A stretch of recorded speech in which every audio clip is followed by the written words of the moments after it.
The article I've put on the screen is about an alarming statistic which, if true, should give rise to serious reflection, which of course you won't find in this article in the Mail. Figures released following a parliamentary question revealed a rise of 3% in the divorce rate for men over 60 between 2007 and 2009, and a 6% rise for women over 60 between 2007 and 2009. There was a corresponding fall in the divorce rate for all other ages. The article suggests that the rise is due to the fact that when the kids have flown the nest, couples suddenly realise they have nothing in common. But this has always been a possibility and would not account for any rise. For most people, one would think that couples who have stayed together into their 60s are likely to have learned to get on together. As usual, Ros Altman, Director General of Saga, is trotted out as the official spokesperson for retirees. She paints a very rosy picture of pensioners having a fantastic time spending their vast wealth on trekking holidays in the Himalayas and in Borneo. So it's obvious, really.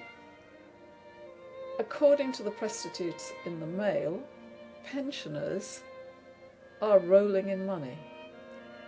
According to the Presstitutes in the Mail, they're not divorcing because of arguments over money. They're not divorcing because annuities are the lowest in living history. They're not divorcing because once they've bought their annuities, they're locked into a pauper's income forever. They're not divorcing because inflation is making it impossible for them to pay utility bills. They're not divorcing because they despair at seeing the Bank of England inflating away their income with its digital equivalent of the printing presses. And again, according to the Mail, they're not divorcing because their savings are getting virtually a nil return and the purchasing power of their savings is being destroyed at an alarming rate. No, according to Ros Altman, retirees, who incidentally, we must remember, have to divide their resources in half if they get divorced, are leaving their spouses in order to enjoy the experience of backpacking holidays in the Himalayas and Borneo. This would be laughable if it were not for the fact that it appeared on the front page of the Mail today. I repeat, on the front page.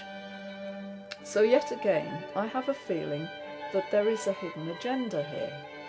I have suspected it for some time. They say that if you don't learn from the mistakes of history, you are destined to repeat them. After the 1930s depression, there was a propaganda campaign against the Jews. Now, at the beginning of this, the 21st century depression, we have a campaign of misinformation about the baby boomers. It could be seen in a very sinister light. Yes, as you can see, the Mail is putting out a lot of very clever propaganda against the baby boom generation, and it's doing it in a very cunning way, because the articles are interspersed with more sympathetic approaches, which lull baby boomers into a false sense of security. But make no mistake about it, the global elite are trying to divide the people so that they can be efficiently robbed. I have previously recommended the boycott of Saga, and I am now urging you to boycott the Mail.